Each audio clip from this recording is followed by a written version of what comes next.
नमस्कार दोस्तों, स्वागत है आप सभी का आपके अपने YouTube परिवार आर असिस्टेड ट्रिक परिवार में। और हम लेकर आए हैं राम सिंह यादव की पुस्तक के पूरे 50 अभ्यास पेपर सेट, जिसमें से आज करेंगे 7वें पेपर के पूरे 50 क्वेश्चन, जिसमें सामान्य ज्ञान, सामान्य विज्ञान, गणित एवं रीजनिंग सहित पूरे 50% दिए गए। और यदि आपकी प्रतियोगी परीक्षाओं में तैयारी अच्छी है तो इन 50 में से कम आपको 40 के जवाब पहले से देने होंगे। साथ ही इन सभी वीडियो की PDF फाइल प्राप्त करना चाहते हो तो आज ही हमारे टेलीग्राम चैनल को ज्वाइन कर लीजिए, जिसका लिंक डिस्क्रिप्शन में दिया गया है। और हमारे चैनल को सब्सक्राइब कर नोटिफिकेशन बेल को ऑन कर लीजिए, ताकि आने वाली वीडियो की पल पल की अपडेट आप तक पहुंचती रहेगी। तो चलते हैं आज के पहले क्वेश्चन की ओर। पहला क्वेश्चन आपकी स्क्रीन पर दिया गया है कि द्वितीय विश्व युद्ध कब समाप्त हुआ था। सेकंड विश्व युद्ध कब समाप्त हुआ? 1918, 1914, 1945 और 1939। तो सेकंड विश्व युद्ध 1939 से लेकर कब तक चला था? 1945 तक चला था। तो ये कब समाप्त हुआ था? 1945 में। ऑप्शन नंबर सी राइट होगा। और 1945 में सेकंड विश्व युद्ध की समाप्ति पर ही 6 अगस्त और 9 अगस्त 1945 को जापान के दो शहरों क्रमशः हिरोशिमा और नागासाकी पर परमाणु बम गिराया गया।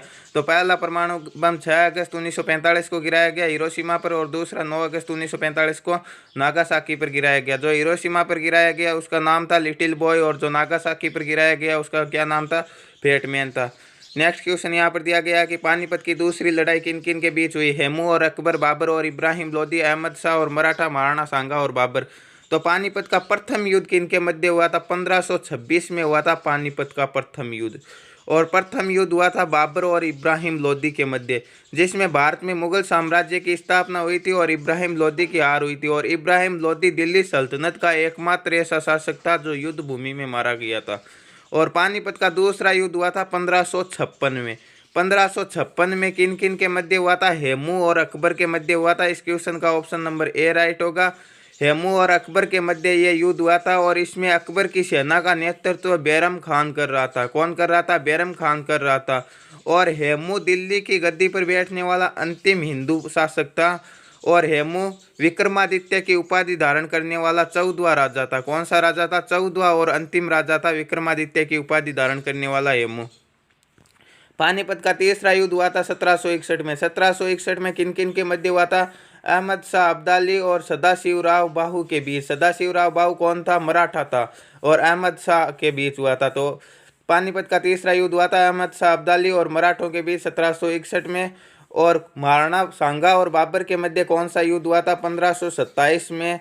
1527 में दो युद्ध हुए थे महाराणा सांगा और बाबर के मध्य, बयाना का युद्ध और खानुआ का युद्ध। नेक्स्ट क्वेश्चन है, किस खिलाड़ी को भारत रत्न मिला? कपिल देव, सचिन तेंदुलकर, ध्यानचंद या इनमें से कोई नहीं? तो भारत रत्न से सम्मानित होने वाला खिलाड़ी कौन सा? सचिन तेंदुलकर है। और सचिन तेंदुलकर किस खेल से संबंधित है? क्रिकेट से संबंधित है, सभी को पता है। और सचिन तेंदुलकर का अंतिम शतक है जो बांग्लादेश के विरुद्ध लगाया था। मणिपुर की राजधानी कहाँ स्थित है? मणिपुर की राजधानी गांधीनगर, पटना, जयपुर या इम्फाल? तो गांधीनगर किसकी राजधानी है? गांधीनगर है गुजरात की। पटना बिहार की। जयपुर किसकी राजधानी? राजस्थान की। तो मणिपुर की राजधानी कौन सी हो गई? Imphal. Option number D right हो गया। 1920 के खिलाफत आंदोलन के प्रमुख नेता कौन थे? शौकत अली और मोहम्मद अली, नेहरू और गांधी, राजेंद्र प्रसाद या इनमें से कोई नहीं? तो खिलाफत आंदोलन कब चला था? खिलाफत आंदोलन 1920 में ईरान के सुल्तान कमाल पाशा, ईरान का सुल्तान था, क्या नाम था? कमाल पाशा। कमाल पाशा ने क्या किया? खलीफा का पद समाप्त कर दिया। खलीफा का पद समाप्त करने पर भारत में दो भाई जिन्हें अली बंधु के नाम से जाना जाता, उन्होंने आंदोलन शुरू कर दिया। और उनका नाम क्या था? शौकत अली और मोहम्मद अली। तो खिलाफत आंदोलन के नेता कौन थे? शौकत अली और मोहम्मद अली थे। भारत का प्रथम नागरिक कौन होता है? प्रधानमंत्री, राष्ट्रपति, सेनाध्यक्ष या न्यायाधीश? तो कौन होता है भारत का प्रथम नागरिक? भारत का प्रथम नागरिक राष्ट्रपति होता है। ऑप्शन नंबर बी राइट होगा। और तीनों सेनाओं का सर्वोच्च कमांडर भी राष्ट्रपति होता है। और राष्ट्रपति को राष्ट्राध्यक्ष कहा जाता है, परंतु वास्तविक शासक हमारे संविधान के अनुसार प्रधानमंत्री होता है। ठीक है, कौन होता है? प्रधानमंत्री होता है। राष्ट्रपति को राष्ट्राध्यक्ष कहा जाता है, तो प्रधानमंत्री को क्या कहा जाता है? शासनाध्यक्ष कहा जाता है। जापान की राजधानी कहाँ? ढाका, बीजिंग, काठमांडू या टोक्यो? तो कहाँ स्थित है जापान की राजधानी? ढाका किसकी राजधानी? ढाका बांग्लादेश की राजधानी है। बीजिंग किसकी राजधानी? बीजिंग चीन की राजधानी। किसकी राजधानी है? चीन की राजधानी। काठमांडू नेपाल की राजधानी है। तो जापान की राजधानी क्या होगी? Tokyo. Option number D right होगा। दक्षिण अफ्रीका के प्रथम अश्वेत राष्ट्रपति कौन थे? Abraham Lincoln, Nelson Mandela, Charles Robert स्वर्ग, फ्रेडरिक विलियम कौन थे? तो दक्षिण अफ्रीका के प्रथम अश्वेत राष्ट्रपति थे Nelson Mandela. Option number B right होगा। अब्राहम लिंकन अमेरिका के 16वें राष्ट्रपति थे और उन्होंने दास प्रथा को समाप्त किया था 1861 से लेकर 64 तक। 61 से लेकर 64 तक अमेरिका में गृह युद्ध चला था, उस समय उसका राष्ट्रपति कौन था? अब्राहम लिंकन था। इनमें से कौन सा सही है? बोकारो मध्य प्रदेश, दुर्गापुर कर्नाटक, राउरकेला उड़ीसा, या इनमें से कोई नहीं? तो यहाँ पर देखते हैं बोकारो किस राज्य में। बोकारो सभी को पता है झारखंड में है, मध्य प्रदेश में नहीं है, तो यह तो सही नहीं है, गलत है। इसके बाद में दुर्गापुर किस राज्य में है? दुर्गापुर है आपका पश्चिम बंगाल में, कर्नाटक में नहीं है। ठीक है। राउरकेला कहाँ स्थित है? उड़ीसा में स्थित है, यह सही है। तो ऑप्शन नंबर सी राइट होगा। इसमें से सही कौन सा? राउरकेला उड़ीसा। पटना किस नदी के तट पर बसा? पटना झेलम नदी, यमुना नदी, ताप्ती नदी, या गंगा नदी? कौन सी नदी किनारे स्थित है? तो पटना किस नदी के किनारे स्थित है? गंगा नदी के किनारे स्थित है। कानपुर और हरिद्वार भी गंगा नदी के किनारे स्थित है। झेलम नदी के किनारे कौन सा शहर स्थित है? कश्मीर घाटी का मुख्य शहर है जो श्रीनगर झेलम नदी के किनारे स्थित है। ठीक है। यमुना नदी के किनारे आगरा, मथुरा, ये शहर दिल्ली, ये यमुना नदी के किनारे स्थित है। सिख धर्म की धार्मिक पुस्तक का नाम क्या है? गुरु ग्रंथ साहिब, रामायण, गीता, या बाइबल? तो सिख धर्म की धार्मिक पुस्तक कौन सी है? सभी को पता है, Guru Granth Sahib. Option number A right होगा। गेटवे ऑफ इंडिया कहाँ स्थित है? मुंबई, दिल्ली, लखनऊ, या कोलकाता? तो गेटवे ऑफ इंडिया कहाँ स्थित है? मुंबई, महाराष्ट्र में स्थित है। ऑप्शन नंबर ए राइट होगा। वंदे मातरम किसने लिखा? रविंद्रनाथ टैगोर, अल्लामा इकबाल, बंकिम चंद्र चटर्जी, या अरविंद घोष? तो वंदे मातरम क्या है? भारत का राष्ट्रगीत है। और राष्ट्रगीत के रचयिता कौन है? राष्ट्रगीत के रचयिता बंकिम चंद्र चटर्जी है। ऑप्शन नंबर सी राइट होगा। और वंदे मातरम किस पुस्तक में लिखा था बंकिम चंद्र चटर्जी ने? तो अपनी प्रसिद्ध पुस्तक आनंद मठ में लिखा था। कौन सी पुस्तक में लिखा था? आनंद मठ में लिखा था। ईस्ट इंडिया कंपनी भारत में आई उस समय मुगल शासक कौन था? अकबर, शाहजहां, जहांगीर, बहादुर शाह जफर? देखिए, जब ईस्ट इंडिया कंपनी की इंग्लैंड में या ब्रिटेन में स्थापना हुई थी 1600 में, उस समय भारत का मुगल बादशाह कौन था? अकबर। परंतु यह भारत में आई थी 1608 में। 1608 में आई, तो उस समय मुगल बादशाह कौन था? अकबर की तो 1605 में मृत्यु हो गई। कब हुई थी? 1605 में अकबर की मृत्यु हो गई। तो 1608 में मुगल बादशाह कौन था? जहांगीर था। ऑप्शन नंबर सी राइट होगा इसका। 1 बिलियन में कितने करोड़ होते हैं? 10 करोड़, 100 करोड़, 50 करोड़, या 1000 करोड़? तो कितने करोड़ होते हैं? 100 करोड़ होते हैं। ऑप्शन नंबर बी राइट होगा। 1 बिलियन में 100 करोड़ होते हैं। ये थे 15 जीके के क्वेश्चन। अब करेंगे हम 15 सामान्य विज्ञान के क्वेश्चन। सामान्य विज्ञान का पहला क्वेश्चन दिया गया, हीरा किसका अपर रूप है? कार्बन, आयरन, मरकरी, या इनमें से कोई नहीं? तो हीरा किसका अपर रूप है? हीरा कार्बन का अपर रूप है। हीरा, ग्रेफाइट और फुलरेन तीनों की क्या है? कार्बन के अपर रूप है। गोबर गैस में किसकी बहुलता है? गोबर गैस में मेथेन, एथेन, ब्यूटेन, या इनमें से कोई नहीं? तो गोबर गैस में कौन सी गैस सर्वाधिक होती है? मीथेन गैस सर्वाधिक होती है। ऑप्शन नंबर ए राइट होगा। और ब्यूटेन आपका जो लाइटर होता है, लाइटर में जो गैस भरी जाती है, उसमें कौन सी गैस भरी जाती है? ब्यूटेन भरी जाती है। लोहे पर जंग लगने को क्या कहा जाता है? ऑक्सीकरण, अपचयन, उपचयन, या यशद लेपन? तो लोहे पर जंग लगने को क्या कहते हैं? ऑक्सीकरण कहते हैं। ऑप्शन नंबर ए राइट होगा। और लोहे को जंग से बचाने के लिए जिंक या जस्ते की परत चढ़ाई जाती है, उसे क्या कहते हैं? हम यशद लेपन कहते हैं। जो हम कलर करते हैं उसे यशद लेपन कहते हैं। नींबू में कौन सा विटामिन होता है? Vitamin A, vitamin B, vitamin C, या विटामिन डी? तो नींबू एक खट्टा फल है, और खट्टे फलों में कौन सा विटामिन होता है? विटामिन सी होता है सभी खट्टे फलों में। तो ऑप्शन नंबर सी राइट होगा। इसके अलावा विटामिन ए किस में उपस्थित होता है? गाजर में होता है। और विटामिन ए की कमी से कौन सा रोग होता है? रतौंधी रोग होता है। विटामिन बी की कमी से बेरी रोग होता है। सी की कमी से स्कर्वी रोग होता है। और डी की कमी से कौन सा रोग होता है? रिकेट्स रोग होता है। किस ग्रह को लाल ग्रह के नाम से जाना जाता है? पृथ्वी, मंगल, बृहस्पति, या शुक्र? तो कौन से ग्रह को लाल ग्रह के नाम से जाना जाता है? ऑप्शन नंबर बी राइट होगा। मंगल ग्रह को लाल ग्रह के नाम से जाना जाता है। इसके अलावा बृहस्पति सौरमंडल का सबसे बड़ा ग्रह और सर्वाधिक उपग्रह बृहस्पति के है। शुक्र सबसे चमकीला ग्रह कहा जाता है। इसे भोर का तारा या सांझ का तारा भी कहा जाता है। और शुक्र ग्रह को पृथ्वी की जुड़वा बहन भी कहा जाता है। टन का प्रयोग किस में किया जाता है? वजन, गति, तापमान, या दूरबीन? तो टन का प्रयोग किस में किया जाता है? वजन में किया जाता है। और 1 टन में कितने किलोग्राम होते हैं? 1000 किलोग्राम होते हैं। या हम कह सकते हैं कि 10 क्विंटल का 1 टन बनता है। पेड़ पत्तियों से मिलने वाली औषधि क्या है? खाद, जड़ी बूटी, फल फूल, या इनमें से कोई नहीं? तो पेड़ पत्तियों से जो औषधि मिलती है उसे हम क्या कहते हैं? जड़ी बूटी कहते हैं। ऑप्शन नंबर बी राइट होगा। पेंसिल में किस पदार्थ का प्रयोग होता है? कोयला, लोहा, ग्रेफाइट, या लाल फास्फोरस? तो पेंसिल में किस पदार्थ का प्रयोग होता है? ग्रेफाइट का प्रयोग होता है। ऑप्शन नंबर सी राइट होगा। इसके अलावा लाल फास्फोरस लाल फास्फोरस का प्रयोग किस में किया जाता है? माचिस की तीली बनाने में किया जाता है। कार्बन मोनोऑक्साइड का रासायनिक सूत्र क्या है? CO2, CO, CO3 या CO3। तो क्या होगा? कार्बन मोनोऑक्साइड का सूत्र होगा CO।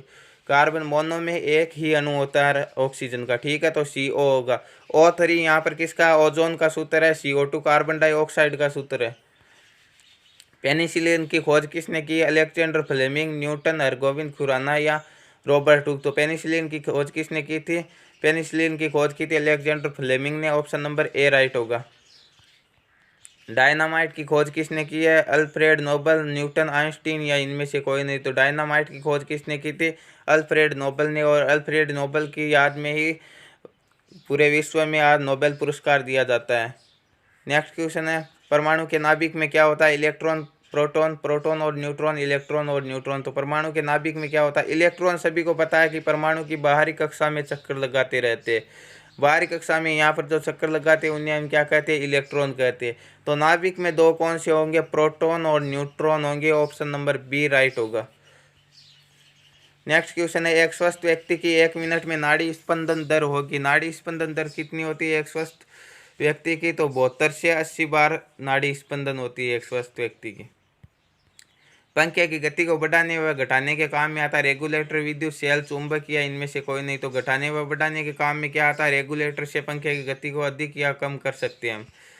पौधे की पत्तियां हरी किस कारण होती है? हरित लवक, हीमोग्लोबिन, राइबोजियम या इनमें से कोई नहीं। तो किसके कारण होती है? हरित लवक के कारण होती है। ऑप्शन नंबर ए राइट होगा। और हीमोग्लोबिन के कारण मानव का रक्त कैसा होता है? लाल होता है। तो ये थे साइंस के क्वेश्चन। अब करेंगे हम 15 गणित के क्वेश्चन। गणित का पहला क्वेश्चन यहाँ पर दिया गया है कि एक व्यक्ति 20 आम 89 रुपये में खरीदता है तो 36 आम कितने रुपए में खरीदेगा? देखिए, वो 20 आम खरीदता है 89 रुपये में, तो एक आम कितने रुपए में खरीदेगा? 89 में 20 का भाग देंगे हम, ठीक है, तो लगभग 2 पॉइंट कुछ रुपए में वो एक आम खरीदता। अब वो पूछ रहा है कि 36 आम कितने रुपए में खरीदेगा। तो एक आम 89/20 में खरीद रहा है तो 36 आम कितने में खरीदेगा? 36 से इसे गुणा करवा देंगे, ठीक है। अब इन्हें काट कर सरल कर सकते हैं। जैसे इसे 2 से काटेंगे, कितनी बार कटेगा? 18 बार। और 20 2 से 10 बार। फिर 2 से काट सकते हैं 18 को 9 बार और 10 को 5 बार। अब नहीं कटेगा तो गुणा करके भाग दे लो। 89 को 9 से गुणा किया तो कितना आएगा? 9 को 9 से करेंगे तो 81। 9 को 8 से किया 72 और 8 कितने होते हैं? 72 और 8 होते हैं 80। तो 801, 801 में भाग देना 5 का, कितनी बार जाएगा? 5 1 कम 5, 8 में से 5 घटाएंगे, कितने शेष बचेंगे? 3। आगे वाला 0 उतार देंगे तो 6 पंजे 30, 16 बार। फिर एक शेष रहेगा तो पॉइंट लगाकर 2 बार जाएगा 10 में, तो 16.20 रुपये होंगे। ऑप्शन नंबर बी राइट होगा। 1 माइनस साइन स्क्वायर थीटा बराबर क्या होगा? 1 माइनस साइन स्क्वायर थीटा बराबर क्या होता है? तो हमारे पास एक सर्व समीका होती है, क्या होती है? Sine square theta plus cos square theta बराबर क्या होता है? 1 होता है, ठीक है। तो यहाँ पर क्या पूछ रहा है? यदि हमें कोस का मान ज्ञात करना है तो हम क्या करते हैं? साइन को पक्षांतरण कर देते हैं। तो साइन इस तरह प्लस में पक्षांतरण करेंगे तो माइनस में हो जाएगा। तो कॉस स्क्वायर थीटा बराबर क्या हो जाएगा? 1 माइनस साइन स्क्वायर थीटा। तो यहाँ पर उत्तर क्या आ जाएगा? Cos square theta. तो ऑप्शन नंबर डी राइट होगा। एक व्यक्ति किसी परीक्षा में 75 अंकों में से 60 अंक प्राप्त करता है तो उसके प्राप्तांकों का प्रतिशत क्या होगा? ठीक है, ये वो 60 अंक प्राप्त करता है और कुल अंक कितने? 75 है। अब हमें क्या निकालना है? प्रतिशत निकालना है। तो प्रतिशत निकालने के लिए हम क्या करते हैं? 100 से गुणा करते हैं, ठीक है। तो अब इन्हें सरल कर दो। प्राप्तांक को ऊपर लिखना और उसमें भाग देना कुल पूर्णांक का और 100 से गुणा करना, ठीक है। अब इसे काट लो। कि 25 से ये कटता 3 बार और 25 से 100 कितनी बार कटेंगे? 4 बार। 3 से 60 कितनी बार कटेंगे? 20 बार। और 20 को 4 से गुणा किया तो कितना आएगा? 20 चौके 80। तो उसके कितने प्रतिशत अंक आते हैं? 80% अंक आते हैं। ऑप्शन नंबर बी राइट होगा। एक वर्त का क्षेत्रफल 156 वर्ग मीटर है तो वर्त की परिधि क्या होगी? तो वर्त के क्षेत्रफल का सूत्र क्या होता है? पाई आर स्क्वायर, ठीक है। पाई आर स्क्वायर बराबर दिया गया 156, ठीक है। तो पाई का मान कितना होगा? 22/7। आर हमें ज्ञात नहीं है, ज्ञात करनी है, बराबर 156, ठीक है। अब इन्हें काट भी सकते हैं, ठीक है। ये 22 से कितनी बार कटेगा? 1 बार। और ये 22 से कितनी बार कटेगा? 22 का भाग जाता है क्या इसमें? सॉरी, यहाँ पर 154 दिया गया आपकी, यहाँ मिस प्रिंटिंग, आपकी किताब में 154 दिया गया, देख लेना। ठीक है, तो कि कितनी बार कटेगा, 22 सत्ते 154। अब हमारे पास कितना बच गया, r²/7 बराबर यहाँ पर भी 7 है। अब ये 7 इस और गुणा में पक्षांतरण, सॉरी भाग में पक्षांतरण करेंगे, क्या हो जाएगा, गुणा में हो जाएगा। तो r² बराबर क्या हो जाएगा, 7 × 7 कितना हो जाएगा, 49। अब इसका स्क्वायर हटाने के लिए हम क्या करेंगे, सामने वाले का वर्गमूल करेंगे। तो 49 का वर्गमूल कितना होगा, 7 ही होगा। तो इसकी त्रिज्या हमारे पास कितनी आ गई, 7 आ गई।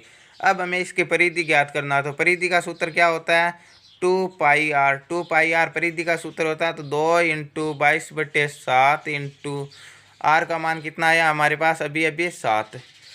तो इस 7 से 7 को काट देंगे और 22 को 2 से गुणा किया तो कितना आया, 44। तो ऑप्शन नंबर बी राइट होगा। इसकी परिधि कितनी हो जाएगी, 44 सेंटीमीटर हो जाएगी। और यहाँ पर 54 दिया गया आपकी किताब में, यहाँ पर लिखने में मिस प्रिंटिंग हुई है, तो आपकी किताब में देख सकते हो आप। एक आयत की लंबाई और चौड़ाई क्रमशः 8 सेंटीमीटर और 4 सेंटीमीटर है, तो आयत का क्षेत्रफल क्या होगा। तो आयत के क्षेत्रफल का सूत्र क्या होता है, लंबाई इंटू चौड़ाई। ठीक है, क्या होता है, लंबाई इंटू चौड़ाई। तो लंबाई कितनी दी गई है, 8 और चौड़ाई दी गई है 4। 8 को 4 से गुणा करेंगे कितने होंगे, 8 चौके 32। ऑप्शन नंबर ए राइट हो जाएगा। 64, 96, 72 और 80 का लघुत्तम समापवर्तक होगा। तो इनका लघुत्तम समापवर्तक किस प्रकार निकालेंगे, उसी प्रकार निकालेंगे जिस प्रकार रोज निकालते हैं। क्या होता है, 64, 96, 72 और 48। ठीक है, इनमें सर्वप्रथम हमें भाग देना किसका देंगे, 2 का ही देंगे, सभी में जाता है। 2 का भाग देने पर यहाँ पर कितना आएगा, 32, यहाँ पर आएगा 48, यहाँ पर आएगा 36 और यहाँ पर आएगा 24। ठीक है, फिर 2 का देंगे तो कितना आएगा, यहाँ पर आएगा 16, यहाँ पर आएगा 24, यहाँ पर आएगा 18 और यहाँ पर आएगा 12। ठीक है, इन्हें आगे लिख लेते हैं एक बार। 2 × 2 तो हमारे पास आ गई। ठीक है, नेक्स्ट देखते हैं, 16, 24, 18 और 12 आगे करेंगे इसका। ठीक है, कितने बचे, 16, 24, 18 और 12। ठीक है, और पहले से कितने हमारे पास, 2 × 2, इन्हें यहाँ पर लिख लो। अब फिर 2 का भाग देंगे, 16 में 2 का भाग कितनी बार जाएगा, 8 बार। ठीक है, 24 में 12 बार, 18 में 9 बार और 12 में 6 बार। अब किसका दे, 2 का ही दे लेते एक बार और। फिर 2 का भाग देंगे, 8 में कितनी बार जाएगा, 4 बार, 12 में 6 बार, 9 में नहीं जाएगा और 6 में 3 बार। फिर 2 का देते हैं, 4 में 2 बार,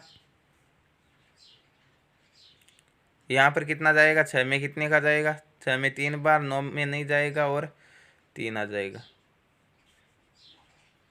सॉरी, 1 मिनट।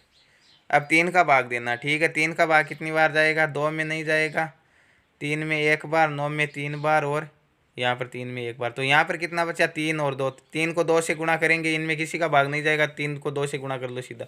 3 को 2 से गुणा किया तो कितना आएगा, 3 दूने 6। 6 को फिर 3 से गुणा कर लो आगे वाले से। 6 को 3 से गुणा करेंगे, 6 3 18। 18 को 2 से गुणा करेंगे तो कितना आएगा, 36। 36 को 2 से किया 72।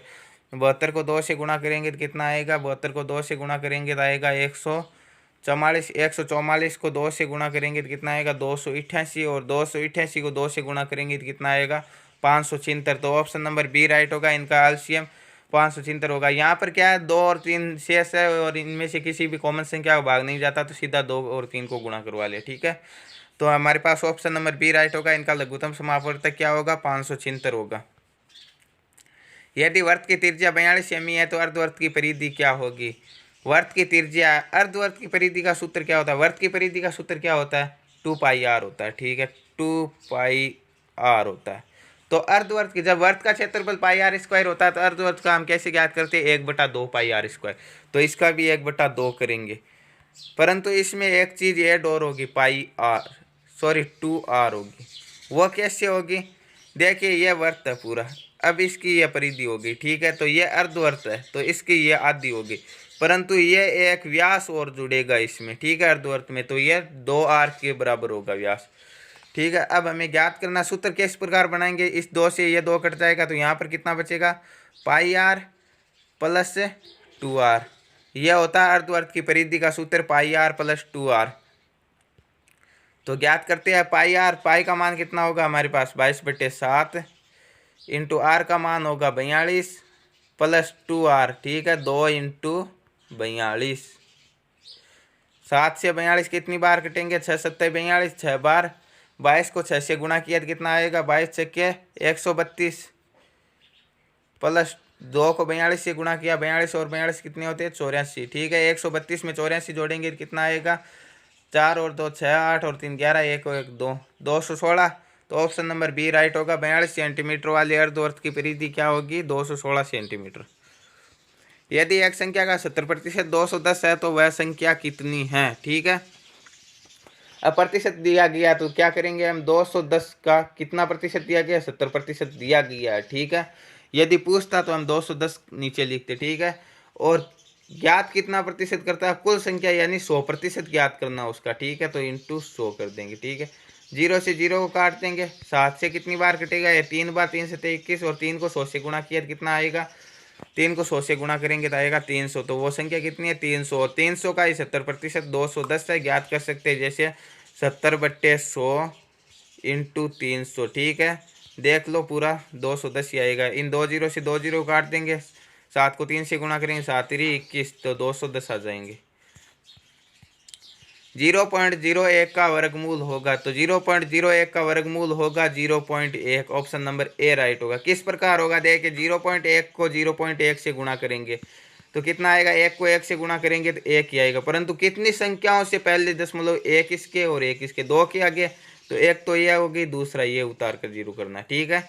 तो 0.01 का वर्गमूल क्या होगा, 0.1 होगा। ऑप्शन नंबर ए राइट होगा। 1/5 को कितनी बार 1/5 में से जोड़ा जाए ताकि योग 8 हो, ठीक है। योग कितना आना चाहिए, 8 आना चाहिए। तो एक संख्या तो दी गई है, और कितनी पूछ रहा है, तो 1/5 है। तो 8 में हमें क्या दिया गया, जितनी संख्या दी गई उसका भाग देना तो आ जाएगा, ठीक है। तो 8 में भाग देना 1/5 का, ठीक है। तो कुल संख्या आएगी हमारे पास, कुल संख्या आएगी। तो 8 में 1/5 का ये भाग है, इसे गुणा में बदलने के लिए हम क्या करते हैं, उल्टा करते हैं, 5/1 करते हैं। तो 5 को 8 से गुणा करेंगे तो 8 पंजे 40, और 40 में 1 का भाग देंगे तो कोई फर्क नहीं पड़ेगा। तो ये आएगा कि कुल इसे 40 बार लिखते हैं ना तो 8 आ जाता है। परंतु यहाँ पर पूछा 1/5 में कितनी बार 1/5, यानी 1 तो दिया गया और इसमें और कितनी बार जोड़ेंगे, तो ये कुल 40 है और 1 दिया गया तो इसमें से 1 घटा लेंगे। तो 40 में से 1 घटाएंगे तो कितनी बार जोड़ना पड़ेगा, और 39 बार जोड़ना पड़ेगा। तो ऑप्शन नंबर डी राइट होगा। इसमें 1/5 में 1/5 को 39 बार जोड़ेंगे तो 8 आएगा। 16 की घात 3 और कोष्टक से बाहर स्क्वायर दिया गया। तो ऐसी स्थिति में हम क्या करते हैं कि एक घात कोष्टक से बाहर हो, एक अंदर हो, तो ऐसी स्थिति में हम घातों को आपस में गुणा करते थे। जैसे 16 की घात हमारे पास दी गई है 3 और बाहर वाले कोष्टक में दी गई है 2, तो घातों को आपस में गुणा करवा देते। तो कितना हो जाएगा, 16 की घात 3 को 2 से गुणा करवाएंगे 6। यहाँ पर कोई दूसरी संख्या होती तो भी यही करते हैं हम। जैसे 7 की घात 5 दी गई है, बार दिया गया 6 और इसके बार दिया गया 2, तो इन सभी को आपस में गुणा करते हैं। 6 को 2 से गुणा किया 12 और 12 को 5 से गुणा किया 60, तो कितना आएगा, 7 की घात 60। इस प्रकार आता है। तो यहाँ पर कितना आएगा, 16 की घात 6। तो ऑप्शन नंबर सी राइट होगा, 16 की घात 6 होगा यहाँ पर। रूट 225/289 क्या होगा, 225 का वर्गमूल कितना होता है, 225 का वर्गमूल 15 होता है। किस प्रकार निकालते हैं, जैसे 225 है, 5 इकाई का अंक किस में होता है, सभी को पता है केवल 5 में ही होता है। एक अंक छोड़ दो, 2 किसके नज़दीक, 1 के नज़दीक है, क्योंकि 2 का वर्ग कितना होता है, 4 होता है, 1 का 1 होता है, 4 तो ज़्यादा होते हैं 2 से, 4 2 से ज़्यादा होते हैं, किसका होगा, 1 का, तो ये आ जाएगा 15। और 289 का किस प्रकार निकालेंगे, 2 8 9, ठीक है। 9 किसका इकाई का अंक होता है, 9 1 तो होता है, 3 का इकाई का अंक, 3 का वर्ग 9 होता है, और 7 का वर्ग कितना होता है, 49, इसका भी इकाई का अंक 9 होता है। यहाँ पर एक अंक छोड़ना है, और आगे वाला 2 किसके नज़दीक, अभी निकाला था 1 के नज़दीक है, तो या तो 13 का होगा या 17 का होगा। तो पहले इनके बीच की संख्या कौन सी होती है, 15, 15 का देखते हैं। तो 15 का कितना होगा, 5 का 25 और 1 अधिक से 2, 225 आएगा। तो 225 से ज़्यादा है 289, तो 17 का होगा। यदि 225 से 289 कम होती तो 13 का होता। तो यहाँ पर किसका होगा, 17 का होगा। तो 15/17 उत्तर आएगा। तो ऑप्शन नंबर कौन से में दिया गया, बी में दिया, सी में दिया गया, sorry, option number C right होगा इसका, 15/17। 225 का वर्गमूल 15 होता है और 289 का कितना होता है, 17 होता है। एक वर्त की त्रिज्या क्या होगी जिसकी परिधि 540 सेमी है। तो वर्त की त्रिज्या क्या होगी, परिधि दी गई है तो वर्त की परिधि का सूत्र क्या होता है 2πr। तो 2 इंटू 22/7 इंटू आर, आर का मान नहीं दिया गया, बराबर कितना दिया गया है 540। ठीक है, अब इन्हें हम काट भी सकते हैं, सीधा भी काट सकते हैं, जैसे 2 से 540 को काट सकते हैं, कितनी बार कटेंगे 270 बार कटेगा, 270 बार ही कटेगा। 22 से कटता है क्या, ये 22 से नहीं कटेगा, तो हम इसे क्या करेंगे 2 से ही काट लेते हैं। ये 2 से 11 बार कटता है और ये 2 से 270 कितनी बार कटेगा 135 बार। ठीक है, तो हमारे पास कितना आएगा 11/7 आर। ठीक है, ये आएगा और बराबर में दिया गया हमारे पास 135। ठीक है, अब यह 7 इस तरफ भाग में पक्षांतरण करेंगे क्या हो जाएगा गुणा में, तो कितना आएगा 11 आर बराबर कितना आएगा 135 इंटू 7। ठीक है, अब क्या ये 11 इस तरफ गुणा में पक्षांतरण करेंगे तो भाग में हो जाएगा, तो 135 को 7 से गुणा करेंगे तो कितने आए 7 पंजे 35, 7 ये 21 और 3 24, 7 और 2 945 में भाग देना है 11 का। ठीक है, अब 11 का भाग देना 945 में, तो कितनी बार जाएगा 11 8 88, पहले जाएगा 8 बार और कितना शेष बचेगा 54 में से 88 घटाएंगे तो कितना आएगा 6, आगे वाली संख्या उतारी 5, तो 11 पंजे 55, तो 65 में से 55 घटाएंगे तो कितना शेष रहेगा 10, तो हमारे पास लगेगा 0.10 उतारा तो कितना आएगा 100, 11 90 99, फिर 1 बच गया, आगे 0 उतारने पर भाग नहीं जाएगा तो भाग टूट जाएगा, तो 85.90 इसका राइट आंसर आएगा, ऑप्शन नंबर ए राइट होगा। ठीक है, निम्न में से कौन सा अधिक कोण है, अधिक कोण कौन सा, अधिक कोण कौन सा होता है 90 डिग्री और 180 डिग्री के बीच में जितने भी कोण होते हैं वो सभी क्या होते हैं अधिक कोण होते हैं। ठीक है, तो यहाँ पर कौन सा है इस प्रकार का 170 है जो 90 से अधिक है 180 से छोटा है, तो ये ऑप्शन नंबर ए राइट होगा। 180 डिग्री के कोण को क्या कहते हैं सरल कोण कहते हैं, 90 डिग्री के कोण को क्या कहते हैं 90 डिग्री कोण को समकोण कहते हैं, और 90 डिग्री से जो कोण कम होते हैं उसे क्या कहते हैं न्यून कोण कहते हैं, तो ऑप्शन नंबर ए राइट होगा यहाँ पर। एक आयत को अगर आधा कर दिया जाए तो आयत में 2 वर्ग बनते हैं। ठीक है, यदि प्रत्येक वर्ग का परिमाप 36 सेमी है तो आयत का परिमाप ज्ञात करो। ठीक है, देखिए आयत को आधा कर दिया, ये आयत है आपके पास। ठीक है, तो इसे आधा कर दिया तो ये 2 वर्ग बन गया, तो यह परिमाप 36 सेमी है, यानी तो हमें क्या करना है इसकी भुजा ज्ञात करनी, आयत की लंबाई और चौड़ाई ज्ञात करनी। ठीक है, तो वर्ग का परिमाप क्या होता है भुजा स्क्वायर। ठीक है, भुजा स्क्वायर बराबर क्या हो जाएगा, भुजा स्क्वायर बराबर 36 हो जाएगा, तो ये स्क्वायर हटाने के लिए क्या करते हैं हम यहाँ पर वर्गमूल करते हैं, 36 का वर्गमूल होता है 6, तो वर्ग की भुजा 6 होगी, तो ये भी 6 ये भी 6 ये 6 और ये 6, तो ये तो 6 हो गई, तो ये 6 तो इतनी ये और 6 हो जाएगी, तो 6 + 6 ये कितनी हो जाएगी, लंबाई कितनी हो जाएगी पूरी 12, और चौड़ाई कितनी आ गई हमारे पास 6। अब आयत का परिमाप क्या होता है 2 इंटू लंबाई प्लस चौड़ाई, तो 2 इंटू लंबाई दी गई है 12 और चौड़ाई दी गई है 6, 12 और 6 कितना हो जाएगा 18, और 18 को 2 से गुणा करेंगे तो कितना आ जाएगा 36, तो आयत का परिमाप भी कितना होगा 36 सेमी होगा, तो ऑप्शन नंबर सी राइट होगा। यह थे गणित के 15 क्वेश्चन या 5 क्वेश्चन रीजनिंग के करेंगे जो बिल्कुल सरल और आसान दिए गए। देखिए यहाँ पर पहला क्वेश्चन दिया गया है प्यार दोस्त और नफरत। आगे क्वेश्चन, जिस प्रकार प्यार का दोस्त से संबंध है उसी प्रकार नफरत का किससे, तो हम दोस्त से क्या करते हैं प्यार करते हैं, तो नफरत किससे करते हैं, दोस्त से तो नहीं कर सकते, भाई से भी नहीं कर सकते, यहाँ पर वही नहीं है बहन है तो बहन से भी नहीं करते हैं, तो नफरत किससे करते हैं दुश्मन से करते हैं, तो ऑप्शन नंबर बी राइट होगा। यहाँ पर प्यार दोस्त से करते हैं तो नफरत दुश्मन से करते हैं। ठीक है, यहाँ पर आगे वाला एक कोड का क्वेश्चन दिया गया है, तो कोडिंग डिकोडिंग का क्वेश्चन दिया गया ABCDE। पहले हमें क्या करना है इन संख्याओं को गिनना और फिर जोड़ा बनाना, कितनी कुल कितनी दी गई 1 2 3 4 5 6 7 8, 8 दी गई, या तो 4 4 के 2 जोड़े बनेंगे। ठीक है, बराबर संख्याओं में 4 4 आएगा या 2 2 के, तो 2 2 के नहीं बन सकते क्योंकि संख्या ही 2 से अधिक दी गई, 4 4 के बनाते, तो पहला 4 का बना दिया ये इतना, फिर 4 का, तो ये इसमें क्या आ रहा है AB लिखते हैं एक बार, BCD आ जाएगा। ठीक है, तो यहाँ पर B आ जाएगा, ABCD का एक जोड़ा ये तो हमारे पास आ गया। दूसरा 20 से शुरू किया गया BCDE। ठीक है, तो दूसरा आ जाएगा BCDE, BCDE का एक जोड़ा हो जाएगा, तो पहले में B आ जाएगा दूसरे में D आ जाएगा, तो B और D किस ऑप्शन में, ऑप्शन नंबर C में, तो ऑप्शन नंबर C राइट हो जाएगा। 2 5 7 11 14 आगे संख्या पूछ रहा है। ठीक है, तो हमें किस प्रकार ज्ञात करना, पहले कितना दिया गया, 2 दिया गया, ठीक है, 2 5, ठीक है, कितने का अंतर है, 3 का अंतर है, फिर कितना दिया गया, 7 दिया गया, फिर 2 का अंतर है, फिर कितने का अंतर है, 4 का अंतर है, फिर से कितने का अंतर है, 3 का अंतर। तो 3 के अंतर के तुरंत बाद कितने का अंतर दिया गया, 2 का अंतर दिया गया।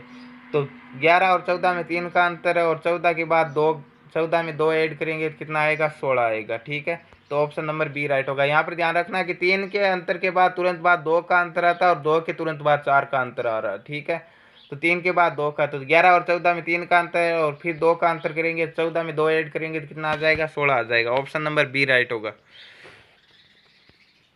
ए सी ई जी आगे संख्या पूछ रहा है, ठीक है। तो यहाँ पर हमें क्रम पता होना चाहिए। जैसे एक का क्रम कितना होता है, 1 होता है, सी का 3 होता है, ई का 5 होता है, जी का 7 होगा। तो आगे वाला कौन सा है, 1 3 5 7 और 9 आ जाएगा। तो 9 पर कौन सा आता, आई आता, 9 नंबर पर आई आता है। तो ऑप्शन नंबर डी राइट होगा। यहाँ पर कौन सा आएगा, आई आएगा, ठीक है। 15 40 70 यह किस प्रकार करना है हमें, ठीक है। देखिए 15 और 40 में कितने का अंतर है, 15 और 40 में अंतर है आपके 25 का, ठीक है। फिर अंतर कितने का, 70 और 40 में अंतर है 30 का, ठीक है।